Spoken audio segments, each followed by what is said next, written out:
किसी वैल्यू का नेम होता है। हम किसी वैल्यू का नेम दो वजह से दे सकते हैं। पहली वजह, हमें वैल्यू नहीं पता, कोड बनाते समय रन टाइम पर आएगी, तो हम वेरिएबल मानते हुए अपने कोड को कंप्लीट करते हैं। दूसरा, हमें वैल्यू पहले से ही पता है प्रोग्राम में, बट हम उस वैल्यू को अपने प्रोग्राम में कई जगह पर यूज कर रहे हैं। तो तो हम क्या चाहते हैं कि जब भी उस वैल्यू में अगर हम कोई चेंज करना चाहें, तो बार बार हर जगह जहाँ भी वैल्यू यूज हुई है वहां जाकर चेंज ना करना पड़े, एक ही बार में चेंज हो जाए। तो हम क्या करते हैं, वैल्यू को पहले एक वेरिएबल में स्टोर करते हैं, फिर उस वेरिएबल के थ्रू वैल्यू को प्रोग्राम में आगे यूज करते रहते हैं। ठीक है। अब आगे चलते हैं। तो according to type declaration, programming languages को दो पार्ट में हम लोग समझ सकते हैं। पहला पार्ट होता है हमारा, अगर हम ऐसे बोलें, types of programming languages.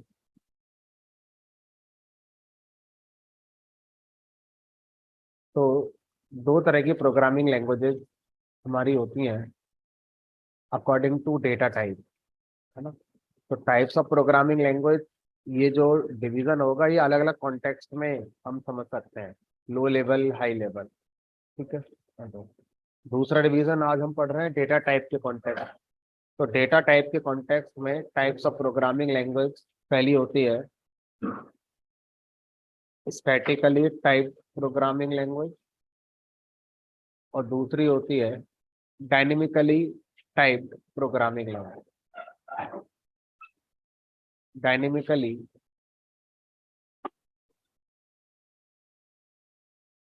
Typed programming language.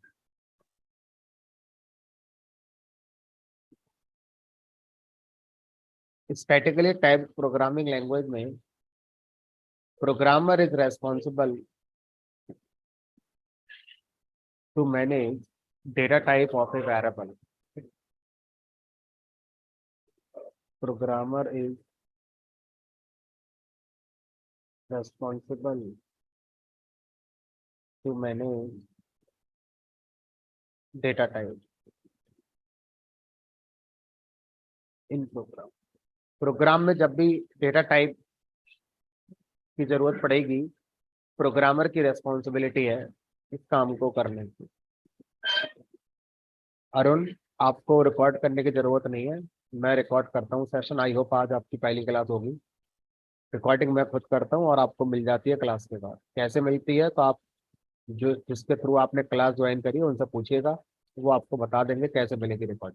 आपको कुछ नहीं करना, आप बस क्लास को फोकस करिए, क्लास में क्या पढ़ाया जा रहा है। प्रोग्रामर स्टैटिकली टाइप्ड का मतलब है programmer is responsible to manage data type in program, और डायनेमिकली टाइप्ड का मतलब होता है language is responsible to manage data type in.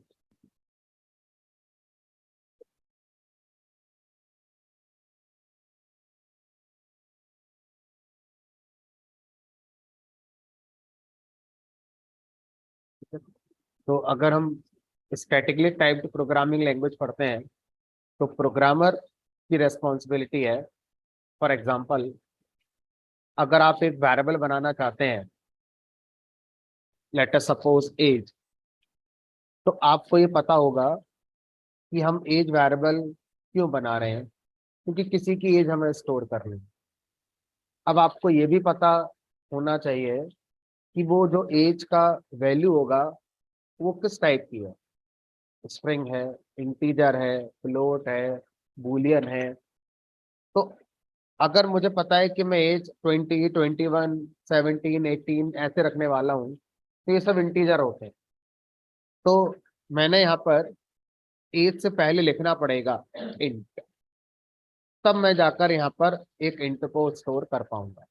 तो ये जो काम किया गया है ये प्रोग्रामर को करना पड़ेगा।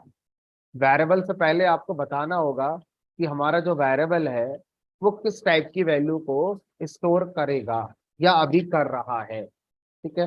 तो यहाँ पर मैं ऐसे अगर ना भी लिखूं तो भी चल जाता है। इट मीन्स ये वेरिएबल जब भी वैल्यू स्टोर करेगा वो इंटीजर टाइप की ही करेगा। अब वो फ्लोट या स्ट्रिंग नहीं कर सकता। अगर आप ऐसा करेंगे तो एरर आ जाएगी। आप चाहे तो अभी दे सकते हैं, तो अभी भी इसका मतलब यही है। और अगर मैंने यहाँ पर कोई स्ट्रिंग वैल्यू लिख दी ऐसे करके तो एरर आ जाएगी कि आप ऐसा नहीं कर सकते, क्योंकि आपने वेरिएबल किस टाइप की वैल्यू के लिए बनाया हुआ है, इंटीजर के लिए।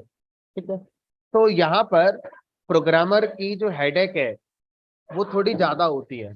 प्रोग्रामर को ज्यादा सोचना पड़ता है, ज्यादा फोकस करना होता है प्रोग्राम के लिए। ठीक है।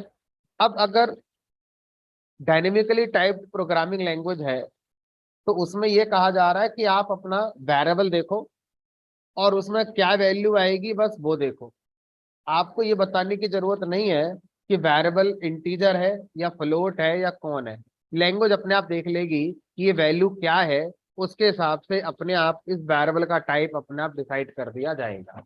प्रोग्रामर की हेडक यहाँ पर खत्म हो गई। अभी हेडक किसकी है? हमारी लैंग्वेज की। तो वो प्रोग्रामिंग लैंग्वेजेस जिनमें प्रोग्रामर को ये काम करना होता है उन्हें स्टैटिकली टाइप्ड लैंग्वेज कहते हैं। और वो प्रोग्रामिंग लैंग्वेजेस जिसमें इस काम को लैंग्वेज खुद करती है उसको हम क्या बोलते हैं? डायनेमिकली टाइप्ड प्रोग्रामिंग लैंग्वेजेस कहते हैं। तो अब सी, C++, जावा, C#, ये सब किस तरह की लैंग्वेज के एग्जांपल्स हैं? हमारे स्टैटिकली टाइप्ड प्रोग्रामिंग लैंग्वेज के एग्जांपल है। दूसरी तरफ पाइथन, आर, ABC, ये जो लैंग्वेजेस हैं ये लैंग्वेजेस एग्जांपल है हमारे डायनेमिकली टाइप्ड लैंग्वेज। और भी होंगे। तो अगर आपसे ये क्वेश्चन पूछा जाए क्या पाइथन में डेटा टाइप होते हैं, तो आप आंसर देंगे यस, पाइथन में डेटा टाइप्स होते हैं। बट ये डेटा टाइप लैंग्वेज खुद मैनेज कर लेती है प्रोग्राम में, इसलिए हमें बहुत ज्यादा फोकस नहीं करना होता है। ठीक है। चलिए, तो अब अगर मैं यहाँ लिखता हूँ x = 10, तो इस तरह से लैंग्वेज खुद डिसाइड कर रही होगी कि x क्या है। जब कभी किसी वेरिएबल को मुझे यूज करना होगा तो मैं उसको प्रिंट में यूज कर सकता हूँ। और भी तरीके हो सकते हैं वेरिएबल को यूज करने के। ऐसा तो नहीं है ना कि हमारा प्रिंट करके यूज हो सकता है। तो मैं लिख दिया y = x, तो यहाँ पर y वेरिएबल बनाया जा रहा है जिसमें हमने कोई वैल्यू नहीं रखी है, सीधे सीधे हमने उसको एक वेरिएबल असाइन कर दिया है। तो लाइन नंबर 4 का मीनिंग हो गया कि x वेरिएबल की जो भी वैल्यू होगी वही वैल्यू किस में कॉपी कर दी जाएगी? y variable. तो x जिस टाइप का वेरिएबल रहा होगा y भी उसी टाइप का ऑटोमेटिकली हो जाएगा। और x की जो भी वैल्यू होगी वही y की वैल्यू हो जाएगी। तो अब अगर मैं यहाँ पर y को प्रिंट कराऊंगा तो उसका आउटपुट ही कहना आएगा। ठीक है। तो इस तरह से हम प्रोग्राम में वेरिएबल पर काम कर सकते हैं। ठीक है। अगर हम दो पॉइंट ऑफ व्यू यहाँ देखें, पहला प्रोग्रामर हम और आप लोग, तो हम अपने पॉइंट ऑफ व्यू से देखेंगे तो हमारे लिए सिंपलिसिटी किस तरह की लैंग्वेजेस में रहेगी? स्टैटिकली टाइप्ड में या डायनेमिकली टाइप्ड में? Dynamically typed. लेकिन एक दूसरा पॉइंट ऑफ व्यू होता है, आप अपने प्रोग्राम को इंटरप्रेटर से रन कराएंगे। तो इंटरप्रेटर जब आपके कोड को रन कर रहा होगा और जब ऐसे स्टेटमेंट उसे दिखाई देंगे तो उसको कुछ ना कुछ टाइम इस डिसीजन को लेने में लगेंगे कि एक्स क्या होना चाहिए डिपेंडिंग ऑन द वैल्यू। तो वो जो टाइम लग रहा है भले ही वो 1 सेकंड का 100 हिस्सा लग रहा है, बट एग्जीक्यूशन टाइम ही तो लग रहा है हमारा। और जितनी बार मैं इस प्रोग्राम को रन कराऊंगा, मान लीजिए इस प्रोग्राम को मैं 10 बार रन करता हूँ, तो क्या आप ऐसा सोचेंगे कि वो डिसीजन इंटरप्रेटर ने बस पहली बार लिया होगा, अगली बार नहीं लेगा? नहीं, जितनी बार प्रोग्राम एग्जीक्यूट होगा उतनी बार ये काम किया जाएगा। इसका मतलब क्या हुआ कि डायनेमिकली टाइप्ड प्रोग्रामिंग लैंग्वेज में प्रोग्रामर को तो सिंपलिसिटी मिल रही है, लेकिन कहीं ना कहीं हम प्रोग्राम के एग्जीक्यूशन को स्लो कर रहे हैं, क्योंकि इंटरप्रेटर कहीं ना कहीं तो वो टाइम लेगा ही। तो इसीलिए डायनेमिकली टाइप्ड लैंग्वेज ऑटोमेटिकली कैसी हो गई, स्लो हो गई। पाइथन की बात नहीं हो रही है, कोई भी डायनेमिकली टाइप्ड प्रोग्रामिंग लैंग्वेज का एग्जीक्यूशन स्लो होगा then statically typed programming language, irrespective of programming language name, उसका नाम कुछ भी आप हो सकता है। ठीक है, तो पाइथन का एग्जीक्यूशन स्लो होता है, उसके कई अलग अलग लेवल पे फैक्टर्स हैं, एक ये भी है हमारा। ठीक है, अब आगे चलते हैं। अगर मैंने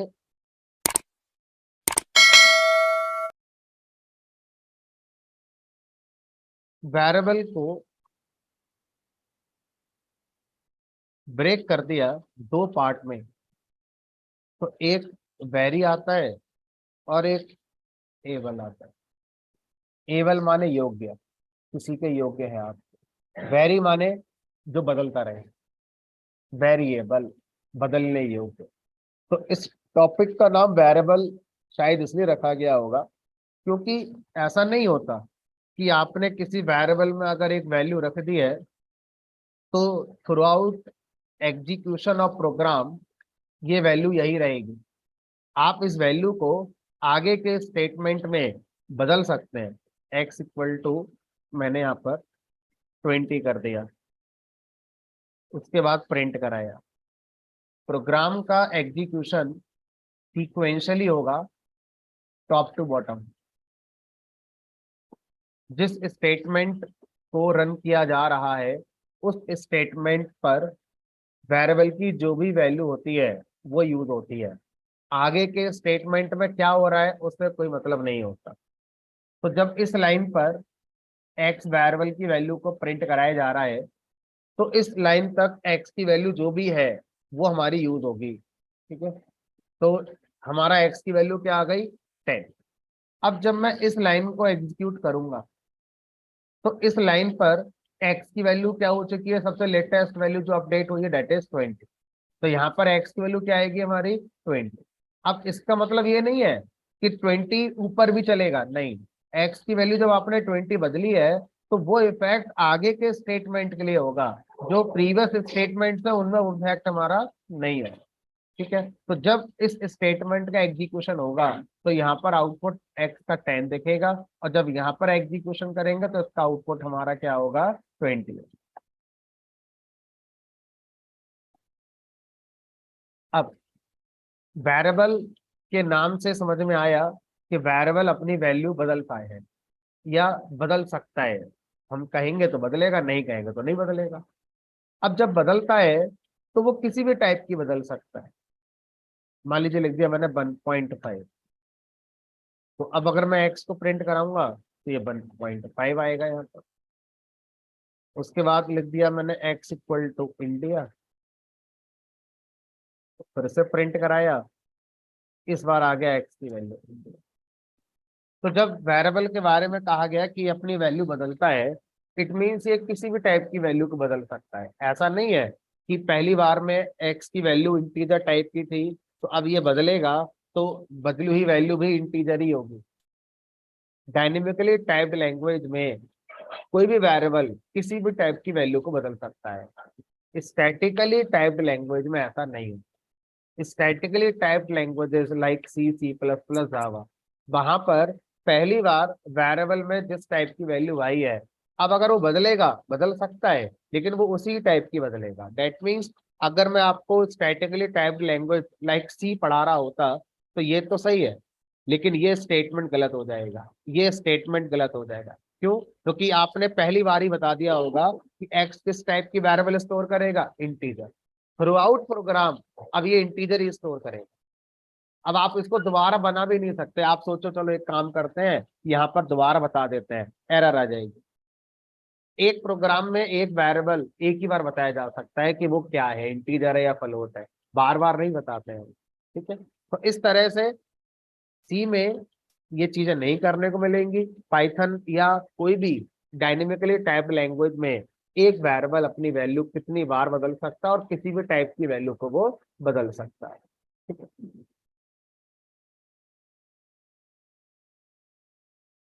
अब वेरिएबल के कॉन्सेप्ट को थोड़ा सा मेमोरी वाइज समझते हैं।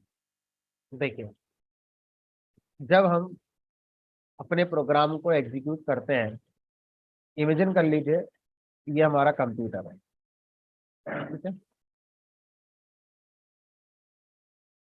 अब हमारे कंप्यूटर में एग्जीक्यूशन करने के लिए किसी भी इंस्ट्रक्शन का सीपीयू रेस्पॉन्सिबल होता है। बाकी सब सपोर्टिंग हार्डवेयर होते हैं, like keyboard, mouse, motherboard, RAM, ये सब सपोर्टिंग हमारे हार्डवेयर हैं। जो एक्चुअल प्रोसेसिंग होती है दैट इज सीपीयू।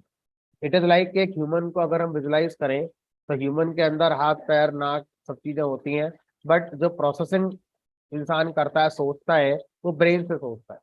तो उसी तरह से कंप्यूटर का ब्रेन होता है हमारा सीपीयू, ठीक है। अब हम अपने प्रोग्राम को जब बनाते हैं और बनाकर किसी फोल्डर में सेव करते हैं तो वो हार्ड डिस्क में जाके सेव होता है। हार्ड डिस्क के अंदर सी ड्राइव होती है, डी ड्राइव होती हैं, फोल्डर जितने बनते हैं वो सब हार्ड डिस्क के अंदर बनते हैं, ठीक है। तो यहाँ पर आपका प्रोग्राम रहता है, जो भी प्रोग्राम आपने बनाया था वो आपका हार्ड डिस्क में सेव होता है। जब आप रन पे जाते हैं और रन मॉड्यूल पे क्लिक करते हैं तो अब ये प्रोग्राम सीपीयू को हैंड ओवर नहीं हो पाएगा। क्यों नहीं हो पाएगा? क्योंकि हमारा जो सीपीयू है ये हार्ड डिस्क से कनेक्ट नहीं होता। हमारा सीपीयू हार्ड डिस्क से कनेक्ट नहीं होता। तो फिर किससे कनेक्ट होता है? तो सीपीयू कनेक्ट होता है एक और हमारी मेमोरी होती है कंप्यूटर के अंदर, जिसको हम बोलते हैं रैम, रैंडम एक्सेस मेमोरी, इसको बोलते हैं रैम। हमारा सीपीयू कनेक्ट होता है रैम।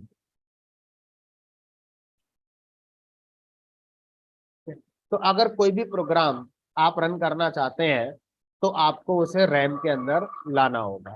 तो अब होता क्या होगा कि जब हम इस रन पे जाकर रन मॉड्यूल पे क्लिक करते होंगे तो पहले हमारे प्रोग्राम की एक कॉपी कहाँ पर आती होगी? रैम के अंदर आती है। फिर हमारा सीपीयू रैम से हमारे प्रोग्राम को रन करता होगा। जब प्रोग्राम का एग्जीक्यूशन कंप्लीट हो जाता होगा तो रैम के अंदर जो कॉपी बनी थी उसको डिलीट कर दिया जाता होगा। बट जो हार्ड डिस्क में प्रोग्राम रखा हुआ है वो हमेशा परमानेंट रहेगा जब तक आप मैन्युअली जाकर डिलीट नहीं करेंगे, ठीक है। तो जब भी कोई प्रोग्राम आप रन कराएंगे इसी तरह के प्रोसेस के थ्रू एग्जीक्यूट होगा। प्रोग्राम हमारा हार्ड डिस्क में सेव होगा पहले, उसके बाद फिर जब आप रन कराएंगे तो उसकी एक कॉपी रैम के अंदर क्रिएट होगी, सीपीयू उस कॉपी को रन करता है। एग्जीक्यूशन कंप्लीट होने पर रैम के अंदर से वो कॉपी को डिलीट कर दिया जाता है। इसलिए कर दिया जाता है, रैम तो हमारी 4 GB है। अगर मैं किसी और प्रोग्राम को रन कराऊं, किसी मूवी को प्ले करूं, ब्राउजर चलाऊं या एंटीवायरस स्कैनिंग पर लगाऊं, तो वो सब भी तभी रन हो पाते हैं जब उनको कहाँ जगह मिलती है? रैम के अंदर। तो कंप्यूटर में रखा हुआ कोई भी सॉफ्टवेयर, कोई भी हमारा फाइल तभी रन हो रही है जब वो कहाँ पर अवेलेबल है? रैम में। अगर कोई भी फाइल रैम के अंदर परमानेंट हम रखे रहने दें तो फिर बाकी फाइल रन ही नहीं हो पाएंगी, ठीक है। तो इसलिए रैम में काम पूरा होने पर उन चीजों को डिलीट कर दिया जाता है। अब जब आपसे ये कहा जाए कि मेरे प्रोग्राम का मेमोरी एलोकेशन हुआ है,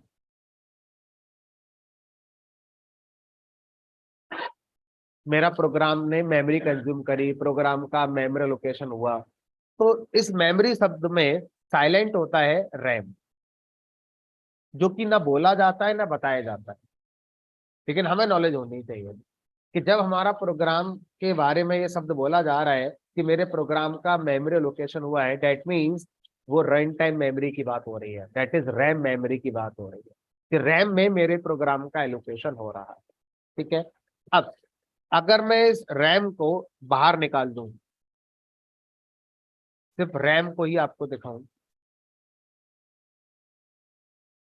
तो ये हमारे कंप्यूटर की रैम होती है। इस रैम के अंदर कोई भी फोल्डर नहीं होता। C drive, D drive, E drive, ये सब हार्ड डिस्क का पार्ट होते हैं। रैम के अंदर कोई फोल्डर वोल्डर नहीं होता। रैम के अंदर क्या होते हैं, रैम की जो मेमोरी है उसको ब्लॉक्स में डिवाइड किया जाता है, ब्लॉक्स होते हैं।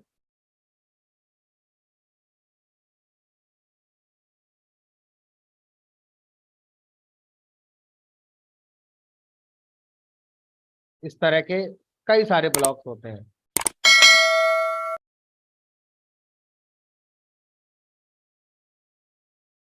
और हर मेमोरी ब्लॉक का एक एड्रेस होता है जो उस ब्लॉक की पहचान है। तो इंटरनली रैम इस तरह से आप विजुलाइज कर सकते हैं। तो ये आपके मेमोरी ब्लॉक हो गए।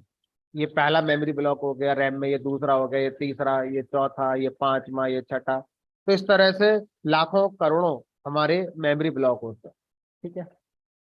अब हर मेमोरी ब्लॉक के पास एक एड्रेस होता है। इसका एड्रेस होगा मान लीजिए 1001, जस्ट फॉर एग्जाम्पल। इसका एड्रेस हो गया 1001। अब इसका एड्रेस 1002, इसका 1003, 1004, 1005, 6, 7, 8, डॉट डॉट डॉट। हमें नहीं पता क्या एड्रेस होगा, हमने एज्यूम कर लिया 1001 एड्रेस हो, है ना।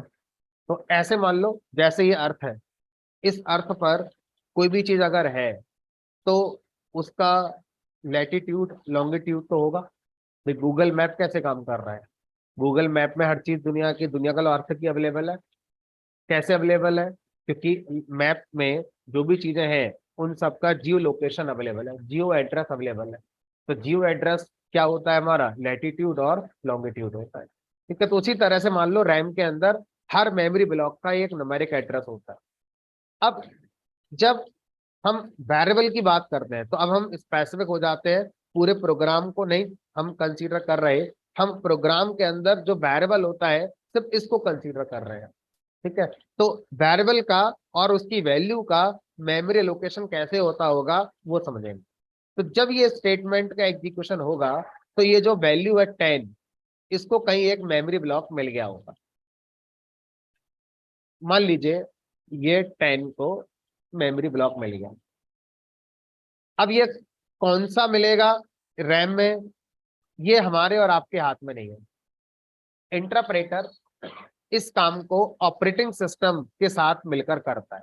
प्रोग्रामर इसको कभी कंट्रोल नहीं कर सकता कि मुझे रैम में इसी जगह पर एड्रेस हो, नहीं हो सकता। ये प्रोग्रामर के जो स्कोप है उसके बाहर की चीजें हैं, और इस काम को सिर्फ ऑपरेटिंग सिस्टम ही कर सकता है। इंटरप्रेटर तो बस उससे रिक्वेस्ट कर रहा है कि हमें जगह दे दो रैम के अंदर, जहां भी जगह होगी ओएस अपने आप देखेगा और आपको मेमोरी बनाकर दे देगा। अब मान लीजिए 10 को यहाँ पर हमारा स्टोर कर दिया गया। अब इसका भी कोई ना कोई एड्रेस होगा हमारा। ठीक है, इसको हटा देते हैं फिलहाल। तो इसका कोई ना कोई एक एड्रेस होगा। लेटर सपोज इसका एड्रेस मैंने मान लिया 1000 है ना, जस्ट फॉर एग्जाम्पल मैंने कहा भाई ये 1000। अब क्या हुआ, अब एक्स एक्स को अलग मेमोरी एलोकेट करी गई। मान लीजिए ये हमारा एक्स,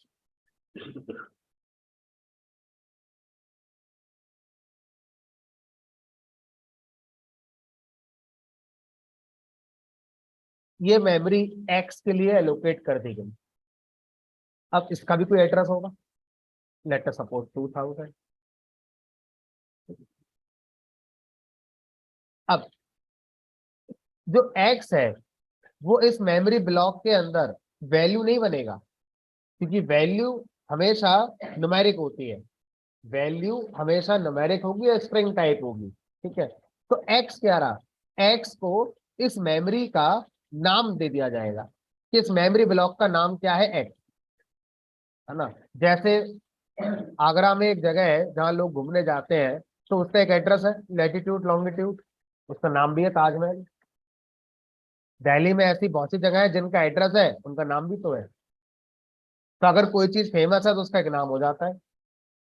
लेकिन अर्थ पर जितनी जगह है सबका नाम नहीं है, लेकिन सबका एड्रेस जरूर होगा। तो इस तरह से जो एक्स है वो एक दूसरा मेमोरी ब्लॉक है जिसका नाम ही एक्स कर दिया गया है। अब एक्स की जो वैल्यू होगी वो क्या होगी, तो एक्स की वैल्यू वो होगी जो इसकी वैल्यू थी उसका एड्रेस। तो एक्स की वैल्यू क्या थी 10, 10 का एड्रेस क्या है 1000। तो इस तरह से पिक्चर मेमोरी के अंदर बनेगी कि जब आप x इक्वल टू 10 लिख रहे हैं तो इसका मतलब है 10 को एक मेमोरी ब्लॉक पे स्टोर किया गया है और उस मेमोरी ब्लॉक का एड्रेस x को असाइन कर दिया गया है। अभी तक हम ऊपर से ये कहते थे इस स्टेटमेंट को देखकर कि भाई 10 को x वेरिएबल में स्टोर कर दिया गया है, जो कि वास्तव में सही नहीं था। 10 को x में स्टोर नहीं किया गया था, 10 के एड्रेस को x में स्टोर किया गया था। लेकिन ये बात बताई नहीं जाती है क्योंकि मेमोरी के अंदर कोई जाना नहीं चाहता, कोई मेमोरी के पीछे क्या हो रहा है नहीं समझना चाहता। तो ये एज ए प्रोग्रामर अगर आप ये सारी बातें नहीं भी जानते हो तो आपके प्रोग्राम पे कोई फर्क नहीं पड़ेगा। अगर मैं इस पोर्शन को स्किप कर दूं और अगला टॉपिक स्टार्ट कर दूं तो कोई फर्क नहीं पड़ना आपकी लाइफ पर, क्योंकि आप यही मानते रहोगे जिंदगी भर कि एक्स की वैल्यू 10 है और आउटपुट में वैसा ही दिखाई देगा आपको। देखो एक्स कभी एड्रेस प्रिंट नहीं कर रहा है, वैल्यू ही प्रिंट कर रहा है। ठीक है, बट हमें पता होना चाहिए।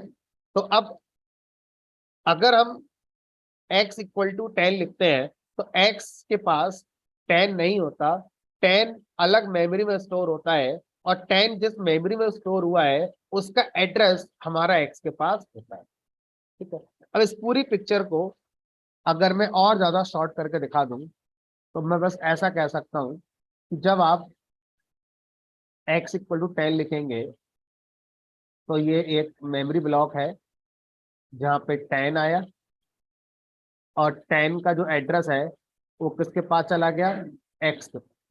और x हमारा किसको रेफर कर रहा है इसको। उस पूरी पिक्चर को हम इस तरह से आगे के प्रोग्राम्स के साथ दिखा सकते हैं शॉर्टली। तो इसका मतलब इससे पहले वाली पिक्चर है कि x अलग मेमोरी एड्रेस पर है, वो 10 को रेफर कर रहा है। तो इस तरह से हम क्या कह सकते हैं, पाइथन में जो वेरिएबल है it is like a reference, reference और pointer, it is like a pointer. ये कौन है, एक्स एक पॉइंटर है जो 10 को पॉइंट कर रहा है, या एक्स एक रेफरेंस है। रेफरेंस का मतलब क्या होता है,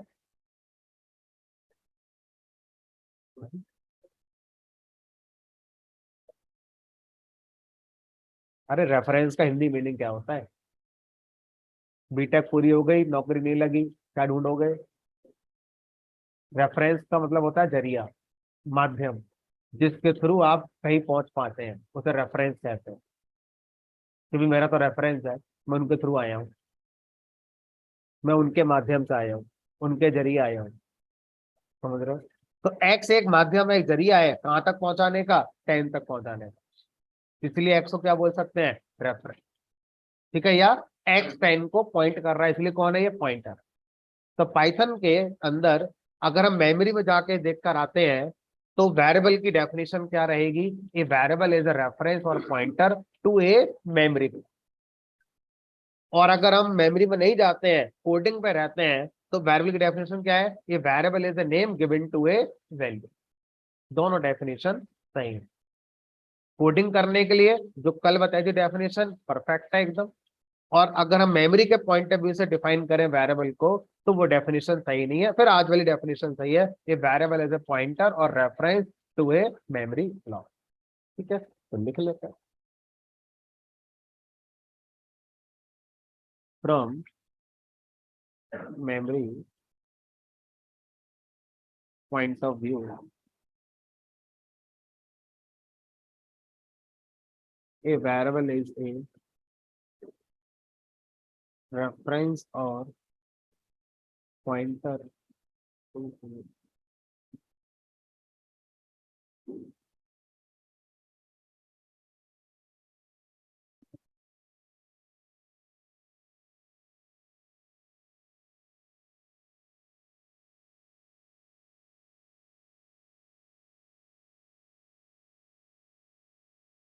ये डेफिनेशन आपको फायदा तब देगी जब आप ऑब्जेक्ट ओरिएंटेड प्रोग्रामिंग पाइथन में पढ़ रहे हो। अगर आप ऑब्जेक्ट ओरिएंटेड प्रोग्रामिंग पढ़े बिना पाइथन खत्म कर लेते हैं अपनी, तो इन बातों का कोई मतलब नहीं रह जाता आपकी लाइफ में।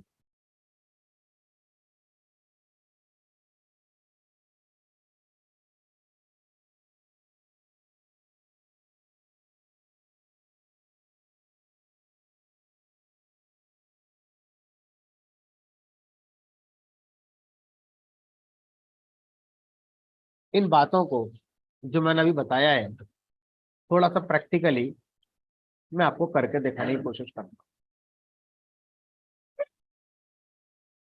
क्या किसी वैल्यू का एड्रेस लाकर आप दिखा सकते हैं जिससे कि हम समझ पाए कि हाँ रैम के अंदर इसको यहाँ जगह मिली है? आंसर इज यस, हम ऐसा कर सकते हैं। हर प्रोग्रामिंग लैंग्वेज में ऐसा करने की फैसिलिटी नहीं होती है, बट पाइथन लैंग्वेज में, सी लैंग्वेज में ये फैसिलिटी अवेलेबल है कि आप कोई भी वैल्यू मेमोरी ब्लॉक में जहां पर अलोकेट हुई है रैम के अंदर, उस एड्रेस को आप लाकर देख सकते हैं। कुछ हासिल होगा नहीं उससे, हमारे लिए कोई फायदा नहीं होगा हमारे लिए, है ना? लेकिन फिर भी अगर आप देखना चाहो तो देख सकते हो। कैसे देखोगे? आईडी, आईडी नाम का एक और फंक्शन है। तीसरा फंक्शन हम पढ़ने जा रहे हैं। पहला फंक्शन हमने पढ़ा प्रिंट, दूसरा मैंने पढ़ाया था हेल्प, और तीसरा हमारा आईडी फंक्शन। आईडी फंक्शन कह रहा है कि मेरा काम है मेमोरी ब्लॉक का एड्रेस लाकर देना। लेकिन सर मेमोरी ब्लॉक तो रैम में बहुत सारे होते हैं, किस मेमोरी ब्लॉक का एड्रेस लाकर देगा? तो हम आईडी फंक्शन को अपनी वैल्यू बताएंगे, 10। तो रैम के अंदर 10 का मेमोरी एड्रेस क्या रहा है वो लाकर हमें दे देगा। अब आप क्या कर सकते हैं, उस एड्रेस को अगर आप किसी वेरिएबल में स्टोर करना चाहते हैं तो कर सकते हैं, और अगर आप एड्रेस स्टोर ना करके सीधा प्रिंट कराना चाहते हैं तो प्रिंट फंक्शन के अंदर से आईडी फंक्शन को कॉल किया जाता है। तो प्रिंट आईडी को प्रिंट नहीं करेगा, आईडी फंक्शन से जो वैल्यू आएगी वो प्रिंट करेगा। ये क्या आया? रैम में जो मेमोरी एड्रेस बना होगा 10 के लिए वो आएगा। मिल गया। बताओ क्या हासिल कर लिया आपने? ऐसा करके कुछ नहीं कर लिया, कोई फायदा नहीं है। ठीक है। अब अगर मैं आपसे कहूं कि पाइथन में ये जो 10 है, अगर इसका टाइप हम डिस्कस करें तो इसका टाइप स्ट्रिंग होगा? नहीं। बूलियन होगा? नहीं। क्या होगा? इंटीजर होगा। तो ये बात कहीं लिखी मिल जाएगी पाइथन में कि ये वैल्यू इंटीजर टाइप की है? हमने कहा मिल जाएगी। कैसे मिल जाएगी? एक और फंक्शन है जिसका नाम है टाइप। टाइप फंक्शन हमें क्या लाकर देता है? टाइप लाकर देता है। किसका टाइप लाकर देगा? जो आप यहाँ पर पास करेंगे वैल्यू। हमने कहा चलो 10 को ही देख लो। तो 10 का जो भी टाइप पाइथन में होता है, हमें इंटीजर लग रहा है, इंटीजर ही होता होगा, तो लाकर मुझे दे दिया जाएगा और हम उसे प्रिंट से प्रिंट करा लेंगे।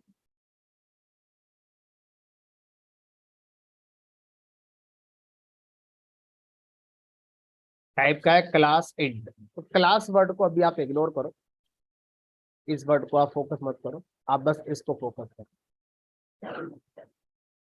इंट इंटीजर एक ही बात।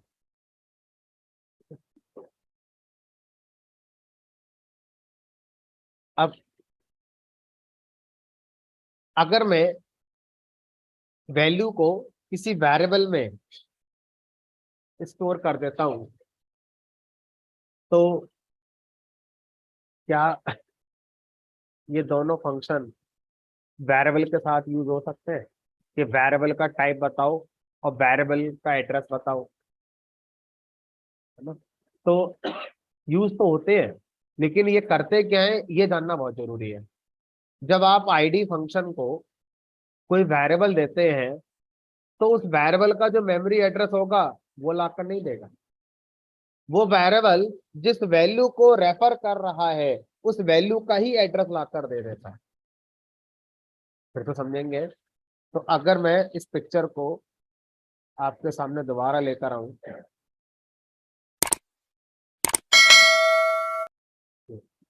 तो जब मैं आईडी ऑफ एक्स करूंगा तो ये मैं सोच रहा 2000 आएगा।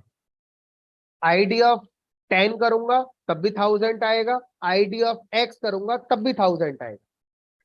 तो आईडी फंक्शन वैल्यू आप देंगे तो वैल्यू का सीधा एड्रेस लेकर आएगा, वेरिएबल देंगे तो वेरिएबल का अपना निजी एड्रेस जो था वो लेकर नहीं आएगा। वो वेरिएबल जिस वैल्यू को पॉइंट कर रहा था उसका जो एड्रेस है अभी भी वही लेकर आएगा।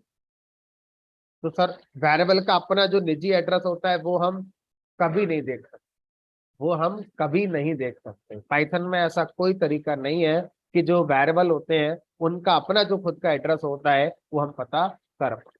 ठीक है। तो अब सर इस बात को कैसे सबूत करोगे? देखो यहाँ पर 10 का एड्रेस आया, यहाँ पर भी 10 का एड्रेस आएगा क्योंकि एक्स 10 को ही तो पॉइंट कर रहा है। तो फिर ये और ये एड्रेस कैसा आना चाहिए, सेम आना चाहिए, प्रूफ हो जाएगा। टाइप ने कहा हम भी ऐसे ही, वेरिएबल दोगे तो वेरिएबल का टाइप लाकर नहीं देंगे, वेरिएबल जिस वैल्यू को रेफर कर रहा है उसी का टाइप लाकर दे देंगे। तो एक्स किसको रेफर कर रहा है, 10, और 10 किस टाइप का है, इंटीजर। तो फिर इसका और इसका आंसर सेम आएगा। एड्रेस चेक करो, सेम। तो इस तरह से अगर हम आईडी फंक्शन की बात करते हैं तो आईडी फंक्शन दो तरह से हम यूज कर सकते हैं, सीधा वैल्यू के साथ, दूसरा वेरिएबल के साथ। वैल्यू के साथ यूज करेंगे तो उस वैल्यू का एड्रेस लाकर दे देगा, वेरिएबल के साथ यूज करेंगे तो वेरिएबल जिस वैल्यू को रेफर कर रहा है उस वैल्यू का ही एड्रेस लाकर देगा। तो इन शॉर्ट आईडी फंक्शन हमेशा वैल्यू का एड्रेस लाकर देगा। टाइप फंक्शन जो वैल्यू आप देंगे उसका डेटा टाइप लाकर देगा। अगर आप कोई वेरिएबल देते हैं तो उस वेरिएबल का डेटा टाइप लाकर नहीं देता है, वो वेरिएबल जिस वैल्यू को रेफर कर रहा है उस वैल्यू का ही डेटा टाइप लाकर देता है। ठीक है, इस बात को थोड़ा सा और एक्सप्लोर करके समझा जा सकता है। x=10, अगर मैं टाइप ऑफ x निकालूं और x की वैल्यू प्रिंट कराऊं तो यहाँ पर टाइप ऑफ x क्या आना चाहिए, इंट, और x की वैल्यू क्या आनी चाहिए, 10। उसके बाद मैंने लिखा x=इंडियन।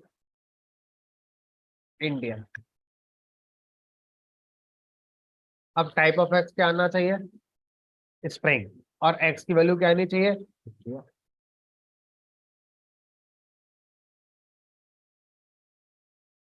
अब टाइप ऑफ x क्या आना चाहिए, फ्लोट। इसका मतलब क्या हुआ, मेमोरी में x तो एक ही है हर बार, बदल क्या रहा है, इसकी वैल्यू, और इसकी वैल्यू के बदलने पर x का क्या बदल गया, टाइप। अगर x का अपना ही टाइप आ रहा होता तो वो तो हर बार एक ही है, वो थोड़ी बदल रहा है, हम तो उसकी हर बार क्या बदल रहे हैं, वैल्यू बदल रहे हैं।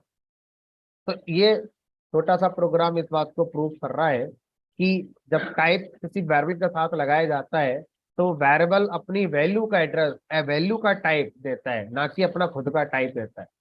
तो वेरिएबल का खुद का टाइप लाने का कोई तरीका पाइथन में नहीं है। तो वेरिएबल का खुद का एड्रेस, वेरिएबल का खुद का टाइप आप पाइथन में कभी पता नहीं कर सकते। ठीक है, अपनी वैल्यू का ही टाइप, अपनी वैल्यू का एड्रेस ला देने वाला काम ये करते हैं।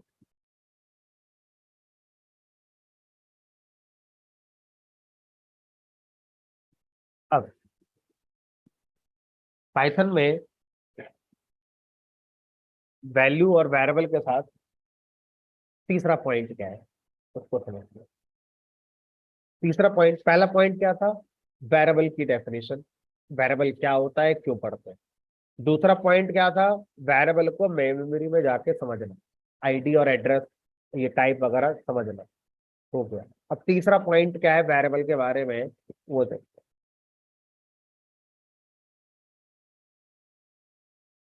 इन पाइथन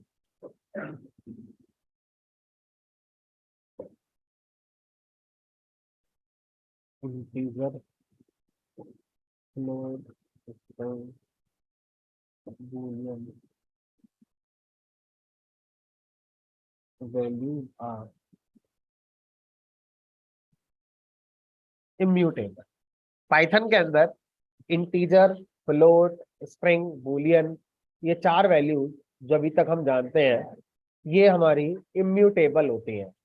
आगे चलकर और भी अलग अलग टाइप की वैल्यू हम पढ़ रहे होंगे तो हो सकता है उनमें से भी कुछ इम्यूटेबल होती हो, बट अभी हमने जितना थोड़ा बहुत पाइथन जाना है उसके हिसाब से चारों वैल्यू कैसी होती है, इम्यूटेबल होती हैं।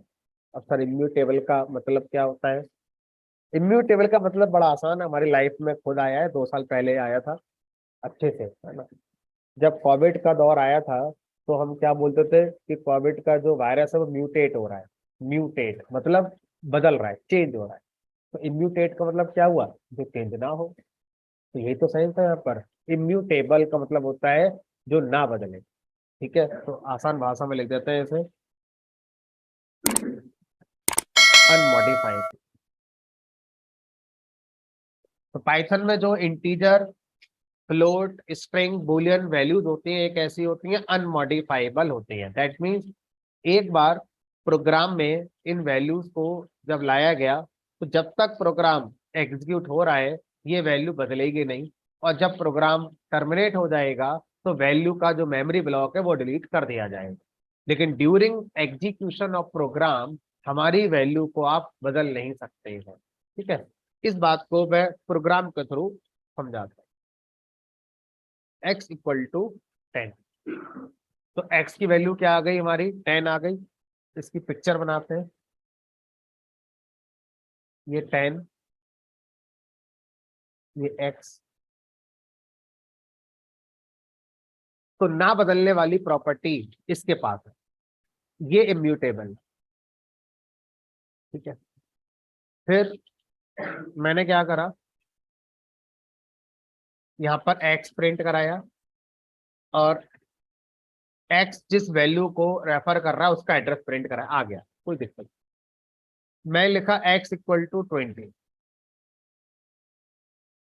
ठीक है, अब जब आप x इक्वल टू 20 करते हैं तो यहाँ पर दो तरीके से आप सोच सकते हैं। पहला तरीका आपका सोचने का ये हो सकता है कि भाई जहां पर 10 लिखा था 10 को इरेज कर दिया गया होगा, और वहां पर क्या लिख दिया गया होगा, 20 लिख दिया गया होगा। ऐसा करने से अगली बार जब x को प्रिंट कराएंगे तो अब x की वैल्यू क्या आ गई, 10 से 20 आ गई। लेकिन ऐसा नहीं होता। क्यों? क्योंकि एक मेमोरी ब्लॉक पर एक बार जो वैल्यू लिख दी गई है अब वो बदलेगी नहीं। तो फिर 20 कहाँ से लाएंगे, तो हमने कहा इसका तरीका दूसरा हो। तो जब आप यहाँ पर ऐसे लिखोगे x इक्वल टू 20, तो एक नया मेमोरी ब्लॉक बने, उस नए मेमोरी ब्लॉक पे 20 को रख दिया जाएगा। और x से क्या बोलेंगे, x, इसको अब आप रेफर मत करिए, अब आप 20 को रेफर करिए। तो अब जब आप यहाँ पर आते हैं और प्रिंट कराते हैं x के लिए, तो x उस समय जिसको रेफर कर रहा था वो वैल्यू प्रिंट कर देगा। हमने कहा हम तो नहीं मानते बात, तो एक काम करो, एड्रेस निकाल के देख लो। जब हम वेरिएबल के साथ आईडी फंक्शन लगाते हैं तो वेरिएबल अपना एड्रेस तो देता नहीं है, जिसको वो रेफर कर रहा था वो एड्रेस देता है। अब सोचो, अगर पहला जो एड्रेस आएगा हमें नहीं पता क्या आएगा, लेकिन जो पहले एड्रेस आएगा और जो बाद में एड्रेस आएगा अगर वो दोनों सेम हुए, दैट मीन्स एक ही जगह पर वैल्यू बदल गई है। और अगर वो दोनों एड्रेस अलग हुए, दैट मीन्स 10 अलग जगह पर था और 20 हमारा अलग मेमोरी के अंदर आया हो। तो अब ये जो लाइन लिखी है कि पाइथन के अंदर वैल्यू अनमॉडिफाइबल या इम्यूटेबल होती है, अगर ये लाइन सही है तो एड्रेस कैसा आना चाहिए, अलग आना चाहिए, सेम आना चाहिए।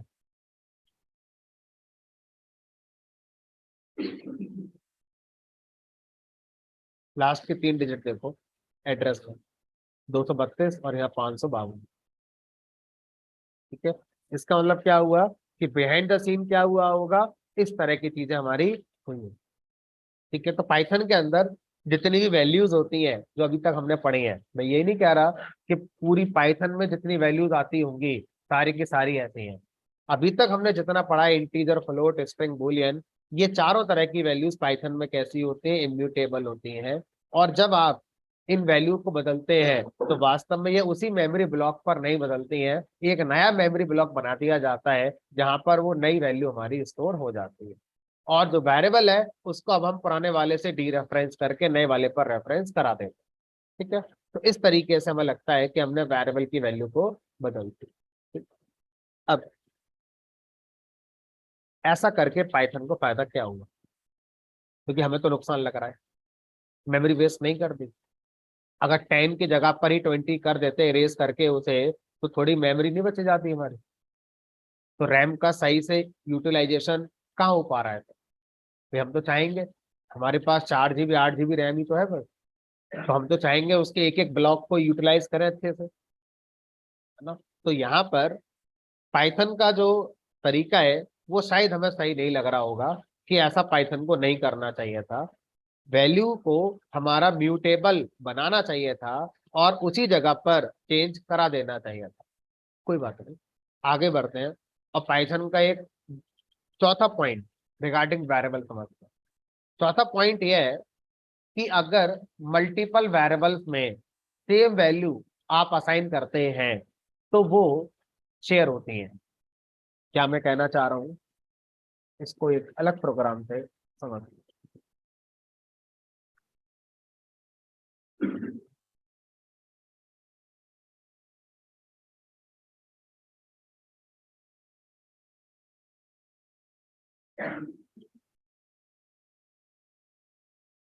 3 वेरिएबल बनाए, XYZ। तो आप जो सोच रहे हैं अब ऐसा नहीं होगा। हम क्या सोच रहे हैं, हमने कहा हो सकता है आप ऐसा सोच रहे होंगे कि ये 10 है और ये X है और ये फिर से 10 है और ये Y और ये फिर से 10 है और ये Z। ऐसा नहीं होगा। तो अगर आपने मल्टीपल वेरिएबल्स बनाए हैं और उनमें सेम वैल्यू रखी हुई है तो हर वेरिएबल अपनी अपनी वैल्यू नहीं बनाता मेमोरी के अंदर। ये पिक्चर गलत। तो फिर सही पिक्चर क्या है? सही पिक्चर है 10 मेमोरी में एक ही बार आए और X को इसी 10 का एड्रेस दे देंगे, Y को भी इसी का एड्रेस दे देंगे और Z को भी इसी का एड्रेस दे देंगे। पाइथन में ये पिक्चर सही है। सर थोड़ा नजरिया बदल रहा है हमारा। अभी तक हम कह रहे थे पाइथन बेकार है, अब कह रहे हैं थोड़ा अच्छा है क्योंकि मेमोरी बचा लिया। बहुत मेमोरी सेव हो गई। अब इस बात को प्रैक्टिकली करके देखो। अगर ऐसा होता है तो तीनों जगह XYZ का एड्रेस कैसा आना चाहिए? फिर सेम आना चाहिए।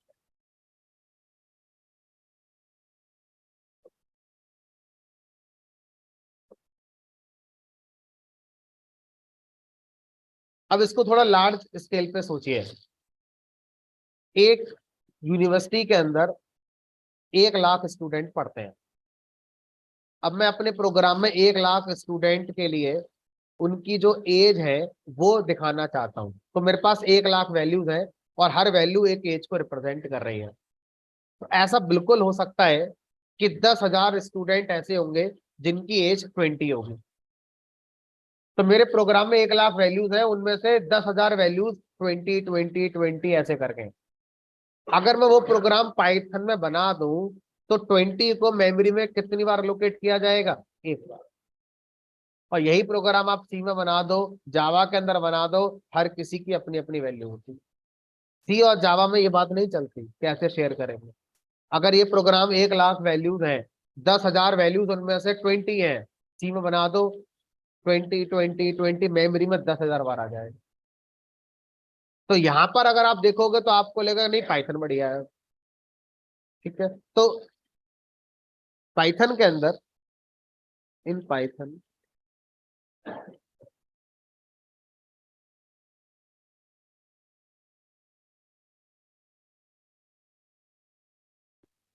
Variable share same value.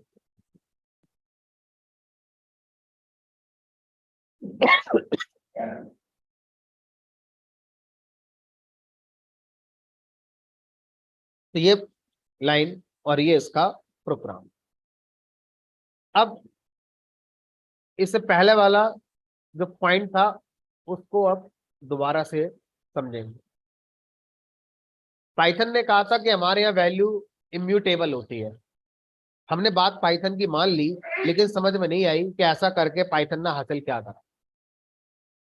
एक बात और बताई पाइथन ने कि हमारे यहाँ पर मल्टीपल वेरिएबल्स अगर सेम वैल्यू के साथ है तो वो वैल्यू मेमोरी में एक ही बार होगी और वो सब शेयर कर रहे होंगे। ये बात समझ में भी आती है और हमने करके देख भी ली कि हाँ अच्छी बात है, ऐसा होता है। अब इससे पहले वाली बात समझ में अभी भी नहीं आई। अब देखना ध्यान से। जब आप ऐसा कर लेते हैं तो आपके मन में एक डर नहीं आ रहा है? डर किस बात का?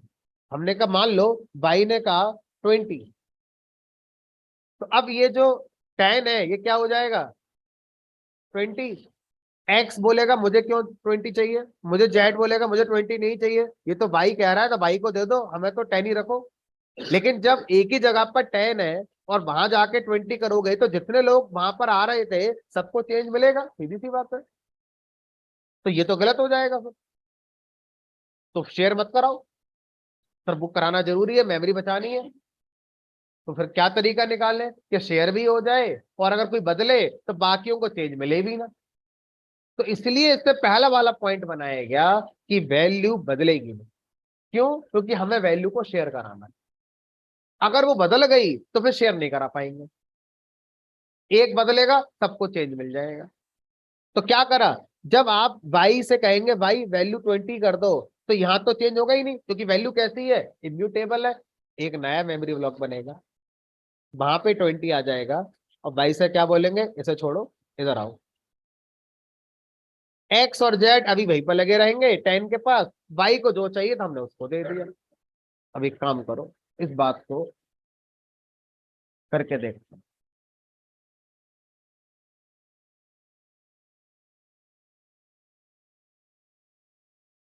तो वाई की वैल्यू बदलने के बाद मैंने एक्स को देखा, वाई को देखा, जेड को देखा, तीनों के एड्रेस देखे। एक्स वही है, जेड वही है, वाई बदल गया, फिर एड्रेस दिखाना जरा। सेम है तीनों के एड्रेस। एक्स का एड्रेस वही है जो पहले था, जेड का एड्रेस वही है जो पहले था, बट वाई का एड्रेस। अब आपको पाइथन में वैल्यूज इम्यूटेबल होते हैं, ये पॉइंट समझ में आ गया होगा। क्योंकि पाइथन को वैल्यू क्या करानी थी, शेयर करानी।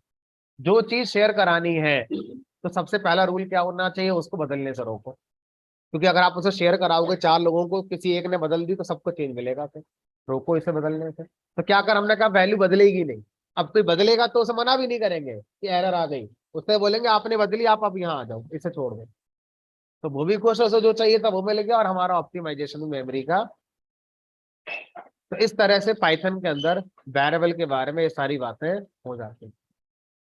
ठीक है, एज ए प्रोग्रामर आपको आज की क्लास में जितना पढ़ाया गया अगर वो नहीं भी बताया जाए तो आपकी लाइफ में कोई फर्क नहीं पड़ेगा, आप फिर भी बहुत अच्छे प्रोग्रामर बन जाओगे। बट जब कोई इंटरव्यू क्वेश्चन आता है या जब आप थोड़ा एडवांस लेवल पर जाते हैं, स्पेशली ऑब्जेक्ट ओरिएंटेड प्रोग्रामिंग में जाते हैं, तो ये नॉलेज आपकी बहुत काम में आती है। ठीक है, चलो। तो वेरिएबल को लेकर जितनी चीजें थी, ऑलमोस्ट सारी चीजें मैंने कवर यहाँ पर कर लिया, तो वेरिएबल का चैप्टर हमारा कंप्लीट हो जाता है। अब जो नेक्स्ट हमारा टॉपिक होगा उसकी बात करें।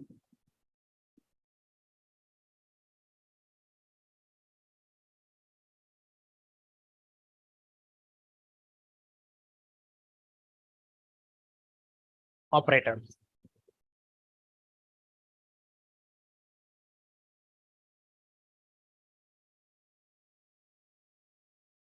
क्या होते हैं ऑपरेटर?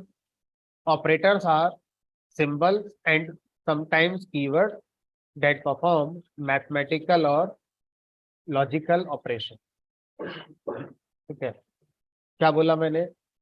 मान लीजिए आपसे कहा जाए कि मेरे पास ये 2 नंबर हैं, इनकी मल्टीप्लाई करो,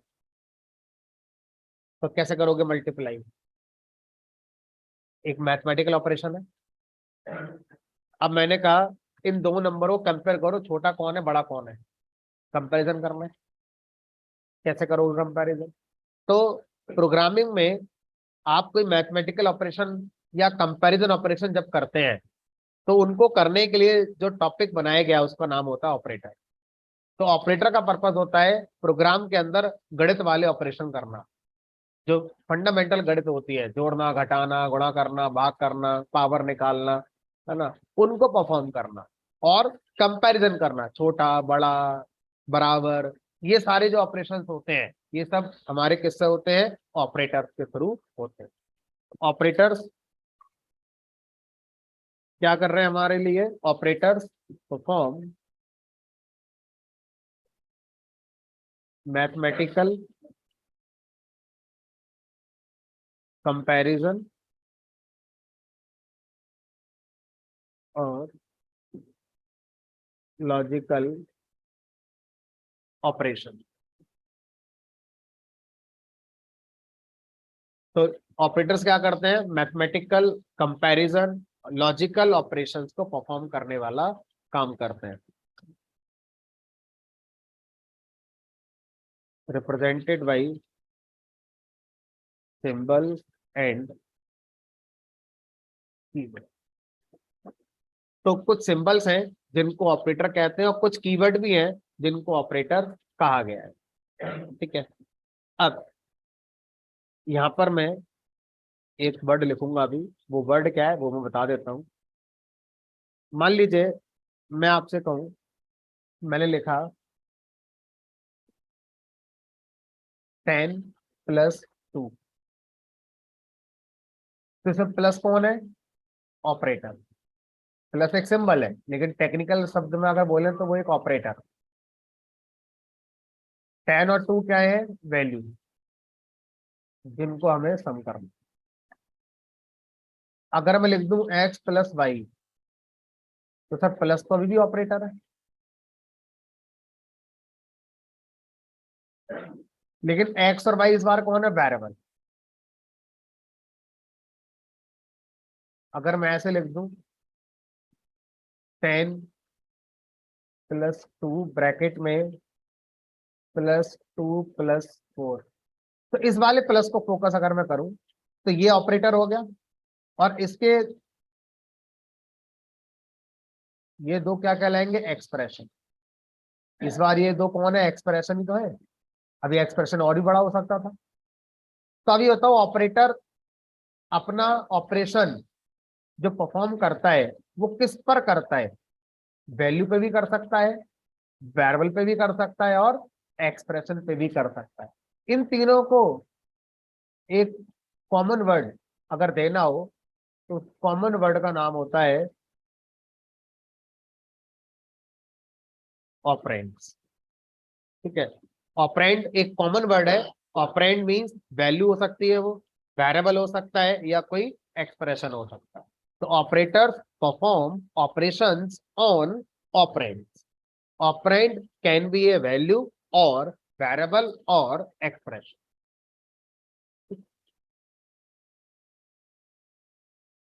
ऑपरेटर्स की कई सारी फिर हमारी क्या है आगे? कैटेगरीज है। तो कौन कौन से ऑपरेटर की कैटेगरीज हैं? तो एक है हमारा ऑपरेटर के अंदर असाइनमेंट ऑपरेटर, एक है हमारा अर्थमेटिक ऑपरेटर, फिर एक होता है हमारा यहाँ पर कंपैरिजन या रिलेशनल ऑपरेटर, फिर होता है हमारा लॉजिकल ऑपरेटर,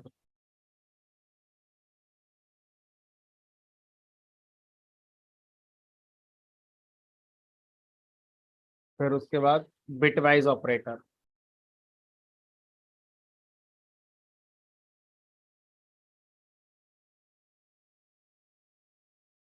टर्नरी या कंडीशनल,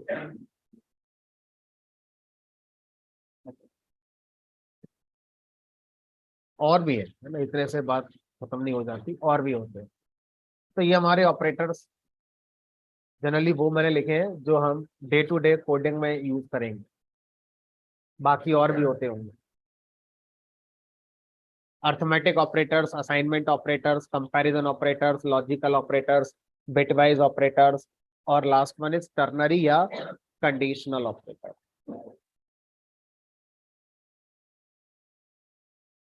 कल इनको डिटेल में डिस्कस करेंगे।